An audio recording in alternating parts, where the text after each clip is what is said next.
తాకట్లో ఉన్న బంగారాన్ని విడిపించి ఆ రోజున మార్కెట్ ధర కట్టి మిగిలిన డబ్బును మీకు అందిస్తుంది కొమ్మూరి గోల్డ్.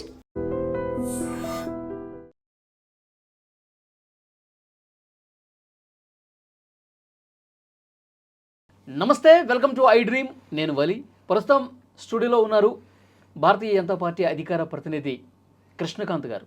మాట్లాడదాం. కృష్ణకాంత్ గారు నమస్తే అండి. నమస్తే అండి. కృష్ణకాంత్ గారు, భారతీయ జనతా పార్టీ బెంగాల్లో అధికారంలోకి రాబోతుందని చెప్పి మెజారిటీ సర్వేలన్నీ కూడా చెప్పాయి. మొత్తం ఒక 10 సర్వేలు తీసుకుంటే 6-7 సర్వేలు భారతీయ జనతా పార్టీ అధికారంలోకి వచ్చేసింది అన్నట్టుగా ఎగ్జిట్ పోల్స్ అనేవి ఉన్నాయి. ఒక 2-3 మాత్రం లేదు, మళ్ళీ అధికారం దీదిదే అని ఇచ్చినటువంటి పరిస్థితి ఉంది. అంటే ఈ ఎగ్జిట్ పోల్స్ చూసిన తర్వాత ఏమనిపిస్తుంది మీకు? కరెక్టే చెప్పినాయి అంటారా, లేకపోతే అందులో ఏమైనా పొరపాట్లు ఉన్నాయనుకుంటున్నారా?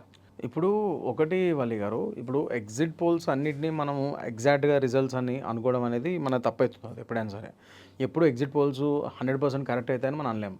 అలాగని ఈసారి ఎగ్జిట్ పోల్స్ ఏవైతే చెప్తున్నాయో, అంటే భారతీయ జనతా పార్టీ ఈసారి ఖచ్చితంగా గవర్నమెంట్ ఫామ్ చేస్తుంది అని మ్యాక్సిమం ఎగ్జిట్ పోల్స్ వెస్ట్ బెంగాల్లో చెప్తున్నాయి. అట్ ద సేమ్ టైం కొన్ని 2-3 సర్వేస్ మాత్రం మళ్ళీ మమతా దీది గవర్నమెంట్ వచ్చే విధంగా ఉందని చెప్తున్నారు. కరెక్టే, కానీ నేనేమంటానంటే ఈ ఎగ్జిట్ పోల్స్ అన్నింటినీ మనం పక్కాగా అనుకోవడానికి లేదు.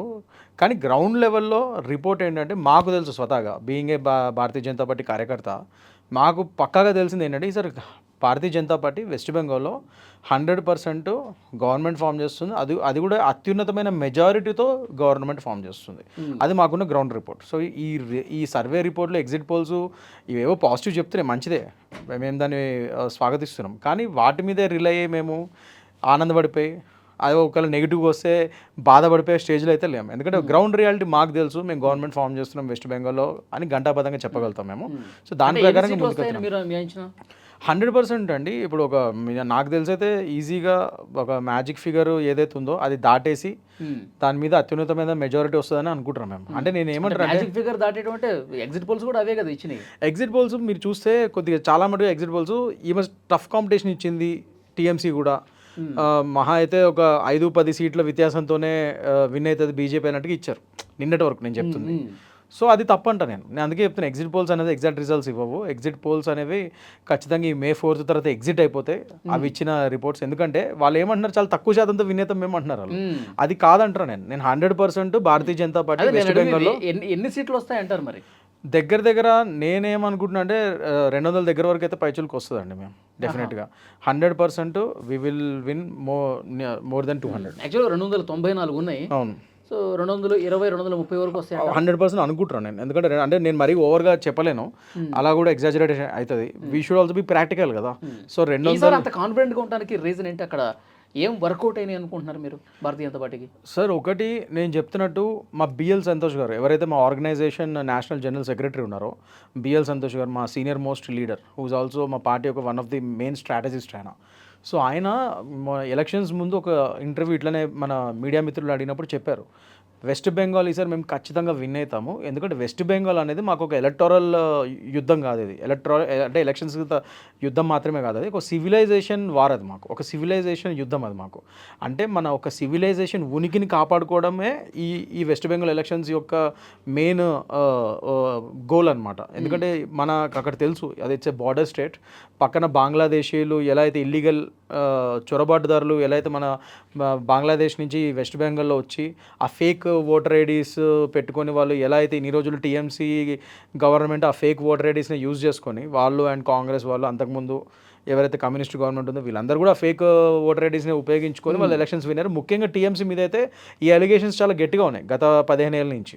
సో వాటిని మనం ఇవాళ రోజు ఎలక్షన్ కమిషన్ ఆఫ్ ఇండియా ఏదైతే ఎస్ఐఆర్ అనేది బేసికల్ మనందరూ తెలుసు, అదొక రాజ్యాంగబద్ధమైన ప్రక్రియ, ప్రతిసారి చేసేది. అది ఇదేం కొత్తగా చేస్తుంది. ఈ ఎస్ఐఆర్ని తీసుకొచ్చి మమతా బెనర్జీ గారికి అనుకూలంగా ఉన్న వాళ్ళని టీఎంసీకి అనుకూలంగా వ్యవహరించే వాళ్ళు ఓట్లు నిర్దాక్షిణ్యంగా తొలగించేశారు. కేవలం భారతీయ జనతా పార్టీకి అనుకూలంగా ఉన్న వాళ్ళు ఓట్లు పెంచుకున్నారు అని ఒక అపవాదం వస్తుంది మీ మీద. అదే సార్, అందుకే ఎస్ఐఆర్ గురించి పరిమాణం నేనే తీశాను. ఎందుకంటే అది చెప్దామనే. ఎస్ఐఆర్ అనేది first of all election commission of India is a constituted body formed under the constitution of India. అంటే ఒక రాజ్యాంగబద్ధంగా రాజ్యాంగపరంగా ఫామ్ అయిన ఎలక్షన్ కమిషన్ ఆఫ్ ఇండియా అనేది ఒక న్యూట్రల్ బాడీ. దానికి అసలు ఏ గవర్నమెంట్తో ఏ పార్టీతో సంబంధం ఉండదు, ఉండకూడదు కూడా. సో అది ఇండిపెండెంట్గా ఫామ్ అయిన ఒక election commission of India SIR అనేది పేరు పెట్టుకున్నారు అంతే ఈసారి ఎస్ఐఆర్ అని. అది యాక్చువల్లీ ఎప్పుడు చేసే సర్వేనే అది. ఎప్పుడు ఎలక్షన్స్ ముందు, అన్ని స్టేట్స్ ఎలక్షన్స్ ముందు ఇదొక ఓటర్ ఐడి చెక్ లిస్ట్ అనేది ఎప్పుడు అదొక చెక్కింగ్ అనేది ప్రతి స్టేట్లో జరిగేది. ఎలక్షన్ కమిషన్ చేసే ప్రతిసారి ప్రక్రియ అది.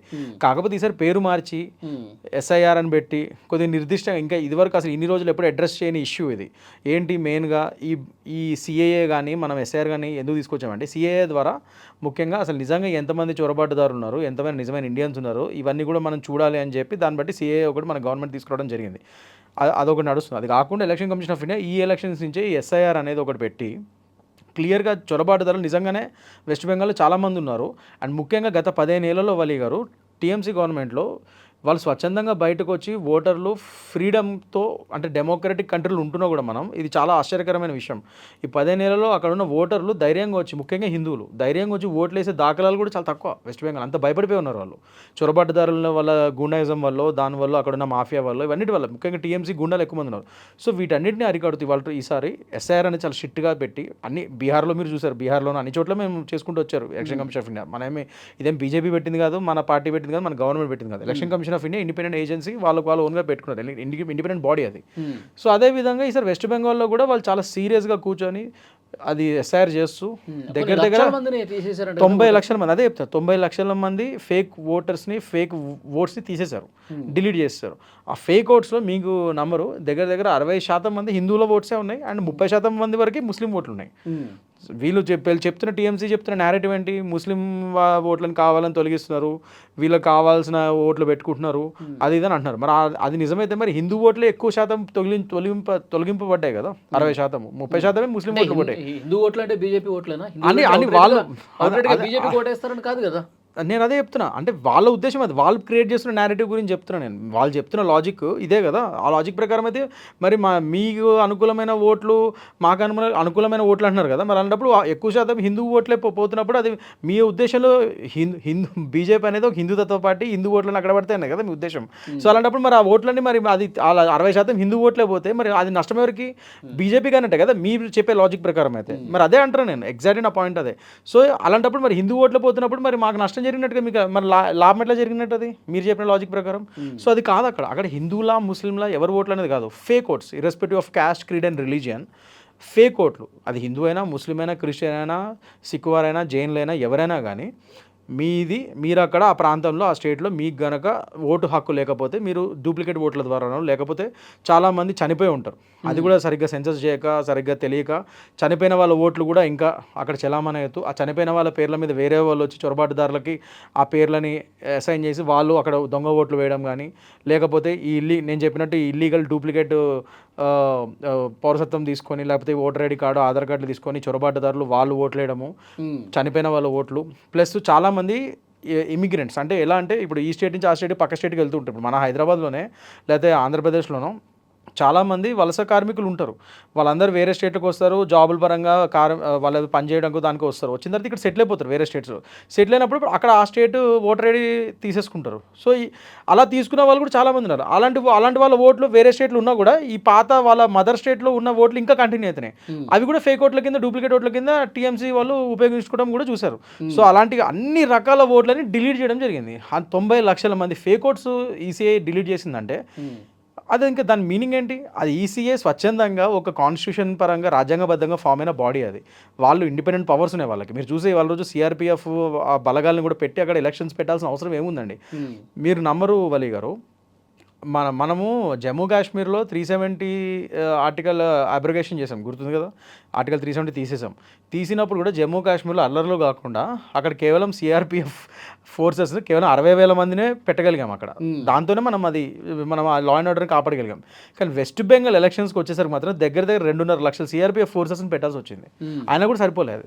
అంటే ఇక్కడ ఎంత దారుణంగా ఉంది పరిస్థితి లా అండ్ ఆర్డర్. తర్వాత దీది ఇంకో మాట చెప్పారు, సిఆర్పిఎఫ్ బలగాలు కేంద్ర బలగాలని ఎక్కువగా మోహరించి బీజేపీ తనకు అనుకూలంగా ఓట్లు వేయించుకుంది చాలా చోట్ల రిగ్గింగ్కి పాల్పడ్డారని కూడా మాట్లాడతాం. రిగ్గింగ్ పాటుపడింది చేసిందంతా టీఎంసీ గవర్నమెంట్, ఇప్పుడు టీఎంసీ పార్టీ అని చెప్పి క్లియర్గా వీడియోలు వస్తున్నాయి. అదే దీదిని ఒక వీడియో బయట తీయమనండి, సోషల్ మీడియా కానీ మీరు అన్ని ఓపెన్ చేయండి. మీ సోషల్ మీడియా ఇండిపెండెంట్గా, ఇప్పుడు సోషల్ మీడియా అది ఇండిపెండెంట్ బాడీ, అది ఇండిపెండెంట్ ప్లాట్ఫామ్. అది ఎవరైనా సరే వీడియోలు తీసి పెట్టేస్తారు సోషల్ మీడియాలో. బీజేపీ వాళ్ళే కాదు కదా, అదే మీ సోషల్ మీడియా అనేది కేవలం బీజేపీ వాళ్ళకి లేదు కదా, మీ టీఎంసీ గవర్నమెంట్కి ఉంది, అందరికీ ఉన్నాయి. మరి మీరు ఎందుకు వీడియోలు బయట పెట్టలేకపోతున్నారు? అదే మేము డైమండ్ హార్బర్ కానీ వేరే కాన్స్టిట్యున్సీస్లో అక్కడ క్లియర్గా చూసారు మీరు, ఈవీఎంకి ఆ థర్డ్ పొజిషన్లో మనది బీజేపీ సింబల్ ఉంది. ఆ థర్డ్ పొజిషన్లో ఉన్న బీజేపీ సింబల్ బటన్కి వాళ్ళు టేప్ వేస్తారు. వాళ్ళు అక్కడ క్యాండిడేట్, టీఎంసీ క్యాండిడేట్ జహంగీర్ ఆయన పేరు, టేప్ వేసేసి రౌడీజం గుండేజం చేస్తున్నాడు అక్కడ. ఇప్పుడు దగ్గర ఫాల్టా నియోజకవర్గంలో డైమండ్ హార్బర్ దగ్గర. మరి ఇప్పుడు దగ్గర election commission of India main ఆయన ఎలక్షన్ కమిషనర్ గారే చెప్తున్నారు, దగ్గర 77 పోలింగ్ బూత్స్లో ఇవన్నీ అవకతవకలు జరిగాయి. అవసరమైతే మే 2 కల్లా మేము మళ్ళీ రీపోలింగ్ కూడా చేస్తాము, సిచ్యువేషన్ బట్టి, సాక్ష్యాధారాలు బట్టి. అంటే వాళ్ళు అదే చెప్తున్నారు, ఆయన కూడా క్లియర్. కేవలం సోషల్ మీడియా వీడియోలు వచ్చితే మేము రీపోలింగ్ పెట్టాము, మేము అక్కడ ఎంక్వైరీ చేసి ఇప్పుడు అదే పనిలో ఉన్నాము, నిజంగానే ఈ కంప్లైంట్లో నిజమై నిర్ధారితమై సాక్ష్యాలు దొరికితే రీపోలింగ్ పెడతామని చెప్తున్నాడు ఆయన క్లియర్గా.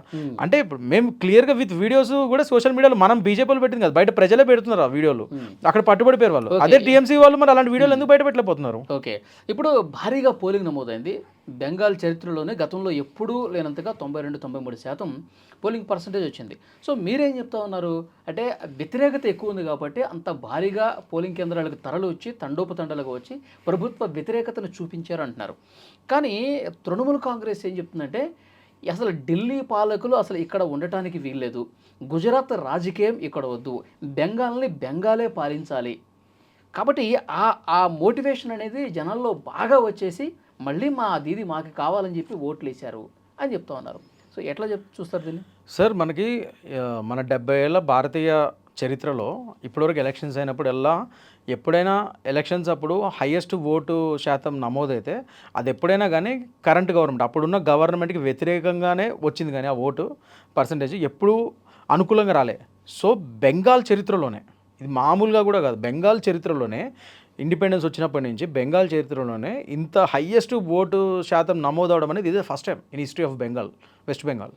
అలాంటిది ఒక 15 ఏళ్ళ నుంచి ఉన్న ఒక గవర్నమెంట్లో యాంటీ ఇన్కంబెన్సీ 100% కోకోలల్గా ఉంటుంది. అది నేను కాదు, మీరు బాగా చదువుకున్న సెఫాలజిస్టులు కానీ పెద్ద పెద్ద పొలిటికల్ అనలిస్టులను ఎవరిని అడిగినా వాళ్ళు అదే చెప్తారు. 10 to 15 years కంటిన్యూస్గా ఒక గవర్నమెంట్ ఉంటే ఆటోమేటిక్గా ఎంత కాదని వాళ్ళ మీద 20 to 30% ఆటోమేటిక్గా లీస్ట్, అది 20 to 30% మినిమం యాంటీ ఇన్కంబెన్సీ ఉంటుంది. అలాంటిది ఇవాళ రోజు మనకు తెలుసు టీఎంసీ మీద 90% యాంటీ ఇన్కంబెన్సీ ఉందనే విషయం ప్రజలే చెప్తున్నారు. అక్కడ మీరు ఓపెన్గా జై శ్రీరామ్ అనలేరు. అక్కడ వాళ్ళ ఓన్ ఎంపీసే డైరెక్ట్గా ముస్లిం ఓటర్లని, ఇతరత్ర మతాల ఓటర్లని మంచిగా వాళ్ళ పాటలు పాడుకుంటూ మదీనా అంటారు, అదంటారు, రకరకాల పాటలు నాకు రావు, పాడుకుంటూ డైరెక్ట్గా సోషల్ మీడియా చాలా చక్కర్లు కొడుతున్నాయి. అదే జై శ్రీరామ్ గురించి మాట్లాడండి, మరి హిందూ ఓటర్లు కూడా ఉన్నారు, వాళ్ళ గురించి కూడా మీరు మాట్లాడతారంటే మేము మత రాజకీయాలు చేయము, జై శ్రీరామ్ అంటే అది మత రాజకీయం అవుతుంది అంటది. మరి నువ్వు మదీనా గురించి, మక్కా గురించి మాట్లాడినప్పుడు అది మత రాజకీయం కదా. మరి హిందువుల విషయం వచ్చరికి అది మత రాజకీయం, జై శ్రీరామ్ అంటే మత రాజకీయం ఏంటి? అది కూడా నువ్వు హిందూ అయి ఉండి. సో నీ క్లియర్గా నీ హిపోక్రసీ ఇవాళ రోజు వెస్ట్ బెంగాల్ ప్రజానికం చూసింది. అందుకనే ఇంత యాంటీ ఇన్కంబెన్సీ ఉంది కాబట్టే 92-93% ఓటు శాతం వచ్చింది.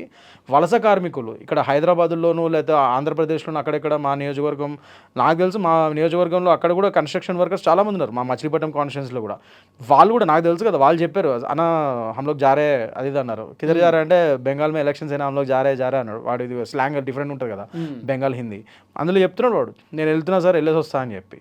వాడు వెళ్ళాడు, వాడు పనిమాల వెళ్ళి వాళ్ళు పాపం ట్రైన్ టికెట్లు ఆ టికెట్లు పెట్టుకొని వెళ్ళి బెంగాల్కి వెళ్ళి ఓట్లేసి వస్తున్నారు. అంటే కసి మీద వెళ్ళి వస్తున్నారంటే, కసి మీద వాళ్ళు ఓటింగ్ చేశారంటే అది ఖచ్చితంగా ఉన్న గవర్నమెంట్ కూల్చడానికే. కానీ అది చరిత్ర చెప్తుంది, ఉన్న గవర్నమెంట్ కూల్చడానికి ఆ ఓటింగ్ చేస్తారు. కానీ వాళ్ళకి అంతేగాని వాళ్ళకి ఫర్గా కోసం అంత పనిమాల డబ్బులు పెట్టుకుని ఎవడొచ్చి ఓటాడు. ఎందుకంటే 2021లో కూడా ఇదే అన్నారు సార్, అప్పుడు కూడా భారతీయ జనతా పార్టీ గట్టి ఫైట్ ఇచ్చింది. అవును, 100%. అప్పుడు కూడా దీదీని కూల్చడానికి గట్టి ప్రయత్నం భారతీయ జనతా పార్టీ. నేను అదే చెప్తున్నా, ప్రజలు కూడా ఓట్లు వేసినప్పుడు ఇదే భావంతో ఉన్నారు. కానీ అవుట్ రేట్గా బాగా వచ్చింది కదా. నేను అదే చెప్తున్నా, మంచి ఎగ్జాంపుల్ చెప్పారు. ఇప్పుడు ఇంకోటి చెప్తా, ఇప్పుడు 2-3 సీట్ల నుంచి మేము వెస్ట్ బెంగాల్లో 77 సీట్లకి వెళ్ళాం మేము మొన్న ఎలక్షన్స్ 2021లో. అప్పుడు కూడా మీరు అన్నారు ఇంత ఓటింగ్ పడింది, మరి అది మరి అంత ఓటింగ్ పడింది కాబట్టి భారతీయ జనతా పార్టీ 77 సీట్లకి వెళ్ళింది. 2 సీట్ల నుంచి 77 సీట్లకి వెళ్ళింది, అవునా? అలాంటిది ఈసారి మళ్ళీ అలానే పడింది అంటే 77 నుంచి ఇప్పుడు మనం ఎంతవరకు వెళ్తాం? మేము మీరే అంచనా వేసుకోండి ఈ లెక్కన మేము ఇంకా పెరుగుతామని కానీ తగ్గం కదా. సో అంటే ఈసారి ఇంకో 70-80 పెరుగుతున్నారంటారు. 100% 200 పై చిలుకు లేకపోతే 200 అయితే టచ్ చేస్తాం సార్. నా అంచనా, ఇది నా పర్సనల్ ఒపీనియన్, నేను టచ్ చేస్తాం. ఎందుకంటే మొన్న రీసెంట్ ఎగ్జాంపుల్ ఇప్పుడు మా ఆంధ్రప్రదేశ్ స్టేట్ ఎలక్షన్స్ గురించి చెప్తాం మీకు. మేము క్లాసిక్ ఎగ్జాంపుల్ మొన్న అయింది మన ఆంధ్రప్రదేశ్ ఎలక్షన్స్. నేను ఎట్లా తిరిగాను నాకు తెలుసు, క్యాంపెయిన్లు వేసాం అన్న వేసామని. సేమ్ ఇదే కసి మీద ఓటింగ్, కోపం మీద రివెంజ్ ఓటింగ్ అంటారు చూడండి, ఆంధ్రప్రదేశ్లో అయింది సేమ్. నేను చూసా క్లియర్గా. మా ఇక్కడ హైదరాబాద్ నుంచి అక్కడిక్కడ చాలామంది మిత్రులు నాకు తెలిసిన వాళ్ళు చాలామంది బస్సుల్లో టికెట్లు ఎంత కాస్ట్లీ అయినా కూడా టికెట్లు కూడా పాపం చాలా కాస్ట్లీ ఉండే, దొరకట్లేదు. బైకుల మీద ఆడవాళ్ళు అండి, ఆడవాళ్ళు. నేను నేషనల్ హైవే మీద చూశాను, మన విజయవాడలే హైవే మీద, హైదరాబాద్ టు విజయవాడ. వాళ్ళు ఆడవాళ్ళు బైకులు నడుపుకుంటూ వెళ్ళిన ఉదంతం కూడా చూస్తే షాక్ అయ్యాను నేను. లేడీ బైకర్స్ని చూసాను నేను, వాళ్ళు ఓట్ వేయడానికి వెళ్తున్నారు. పాపం వెనకాల అంటే ముందు మొగోళ్ళు ఉన్న మన వెనకాల కూర్చొని కూడా వెళ్తున్నారు. తల్లులు పిల్లల్ని పట్టుకొని వాళ్ళు హస్బెండ్ వేసుకొని బైకుల మీద వెళ్తున్నారు. మొత్తం జామ్ అయిపోయింది. మరి అప్పుడే అనుకున్నా అసలు ఏంటిది సార్ ఇట్లా ఉంది, మొత్తం అంతా మారుతుంది ఈసారి ఖచ్చితంగా అని మాకు వచ్చేసింది ఫీలింగ్. నేను గ్రౌండ్లో తిరిగినాను కదా, నాకు ఎలక్షన్స్ ముందే గ్రౌండ్లో తిరిగినప్పుడే నాకు ఎంత వ్యతిరేకత ఉందో అప్పుడున్న వైసీపీ గవర్నమెంట్ మీద నాకు క్లియర్ ఐడియా ఉంది. ఇంకా ఓటింగ్ చూసిన తర్వాత ఇంకా కన్ఫర్మ్ అసలు ఈసారి భయంకరంగా ఓడిపోతున్నారని నాకు క్లారిటీ వచ్చేసింది. రిజల్ట్ చూస్తే కరెక్ట్గా అదే, చాలా వ్యత్యాసంతో మేము గెలిచాం. చూసారు కదా మీరు, 11 సీట్లు కుదింపబడ్డారు. సో ఈసారి కూడా అదే అవుతుంది. నేను చెప్తున్నా, రాసుకోండి. వెస్ట్ బెంగాల్ ఈసారి కూడా మీరు చెప్తున్నారు ఎగ్జిట్ పోల్స్ బీజేపీ విన్ అవుతుందని చెప్పినా కూడా పెద్ద వ్యత్యాసం చూపించట్లేదు. కానీ నేను చెప్తున్నా ఎగ్జిట్ పోల్స్ నమ్మకండి, చాలా వ్యత్యాసంతో మనం గవర్నమెంట్ ఫామ్ చేయబోతున్నాం అక్కడ, BJP NDA government west Bengal అని నేను ఖచ్చితంగా గంటాపదంగా చెప్తాను. ఎందుకంటే నాకు ఆల్రెడీ ఇది ఆంధ్రప్రదేశ్ ఎలక్షన్స్లో క్లియర్ ఎక్స్పీరియన్స్ నాకు ఇది. ఆ రోజు నేను చూసా క్లియర్గా, నేను ఆ రోజు నేను వర్క్ చేసా కూడా, I have clear idea. So ఈసారి వెస్ట్ బెంగాల్ కూడా మా మిత్రులు చాలా మంది అక్కడ వెళ్ళి వర్క్ చేయడం జరిగింది. మా పార్టీ నేషనల్ పార్టీ కదా, మా ఇక్కడ ఆంధ్రప్రదేశ్ నుంచి కొందరు వెళ్ళి వర్క్ చేయడం జరిగింది. వాళ్ళు చెప్పిన ఉదంతాలే కానీ, నేను డైరెక్ట్గా అక్కడ మా నాయకులతో కొందరితో మాట్లాడిన ఉదంతం కానీ, వీళ్ళందరూ కూడా చెప్పేది ఒకటే, ఈసారి ఖచ్చితంగా మనం కొడుతున్నాం వెస్ట్ బెంగాల్, మనదే గవర్నమెంట్ ఫామ్ చేయబోతుంది. అంచనాలు కూడా తల్లకిందులైన సందర్భాలు ఉన్నాయి. 100% అండి. ఈసారి మేము అదే చెప్తున్నా, ఈసారి తలకిందులు అయితే అని అంటారు. నేను ఎగ్జిట్ పోల్స్ ఏం చెప్తున్నాయి, 5-10 సీట్ల వ్యత్యాసంతో మేము గవర్నమెంట్ ఫామ్ చేస్తాం అన్నారు. మేము అట్లా అంత తక్కువ మెజారిటీతో ఫామ్ చేయము, ఎక్కువ మెజారిటీతోనే ఫామ్ చేస్తామని నేను అంటున్నా. సో తారుమారే అవుతుంది. అది రివర్స్ ఎందుకు కాకూడదు? లేదు, అవ్వదు. ఎందుకంటే 100% టీఎంసీకి sir simple logic sir. 90-93% vote శాతం వెస్ట్ బెంగాల్ చరిత్రలో ఎప్పుడు కాలేదు. అంత ఓట్ శాతము అంటే 100% అది రివెంజ్ ఓటింగ్ అని అంట. నేను కసి మీద ఓటింగ్ చేశారు వెస్ట్ బెంగాల్ ప్రజలు. కసి మీద ఎప్పుడైనా సరే నీకు కరెంట్ గవర్నమెంట్ మీద కసి ఉంటుంది, కానీ గవర్నమెంట్లో లేని బీజేపీ మీద ఏం కసి ఉంటుంది మీకు? Simple logic. అది ఏ సెఫాలిస్ట్ అడిగా, ఏం పొలిటికల్ అనలిస్ట్ అడిగి చెప్తారు. అంత కసి మీద నువ్వు వచ్చి కోపంగా ఓటేసావంటే ఎవరి మీద కోపం నీకు? ఖచ్చితంగా అక్కడ ఉన్న గవర్నమెంట్ మీద కోపం. చరిత్ర చెప్తుంది, నేను చెప్పడం కాదు.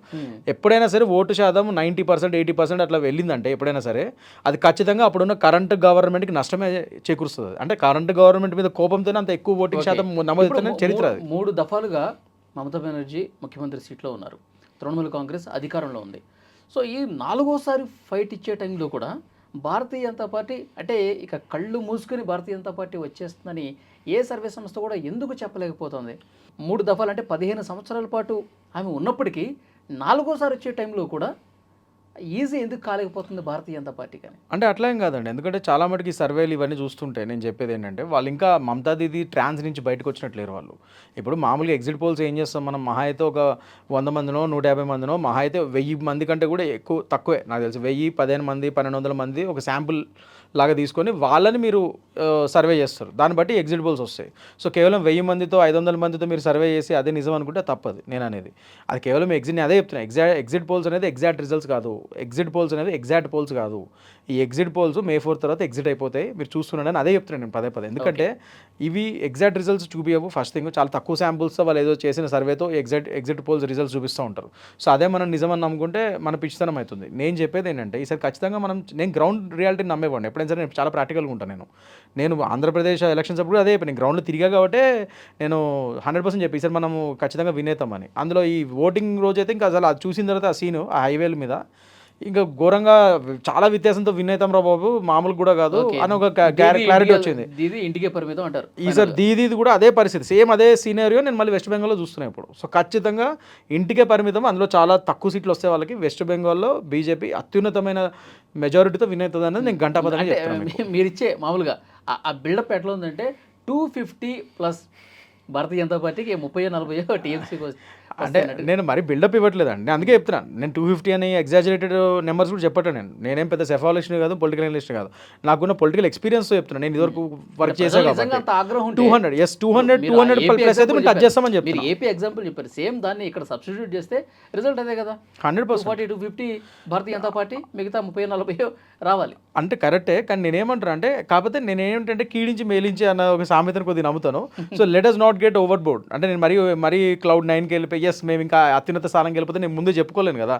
అది అయితే ఆ రోజు మనం ఎట్లా మాట్లాడుకుంటాం, కానీ దానికంటే ముందు 200 మినిమం మ్యాజిక్ ఫిగర్ మేము దాటేస్తాము. 200 ప్లస్ వచ్చేస్తుంది మాకు. Will be very much safe and హ్యాపీగా మా గవర్నమెంట్ మేము ఫామ్ చేసుకుంటే నమ్మకం అయితే ఉందని చెప్తున్నాను నేను ఖచ్చితంగా. 240 250 మీరు అన్నట్టుగా వచ్చేసింది అనుకోండి, ఇక అది ఇట్స్ ఎక్స్ట్రా బోనస్ మాకు. ఇంకా ఆ రోజు మీరే గుర్తు చేసుకుంటారు, కృష్ణకాంత్ గారు ఆ రోజు కూడా చెప్పారు కదా, కరెక్టే కదా అనుకుంటారు. చూద్దాం sir, May 4th exact results వస్తాయి కదా, అప్పుడు మనం మళ్ళీ మాట్లాడుకుందాం. Thank you very much. Thank you అండి.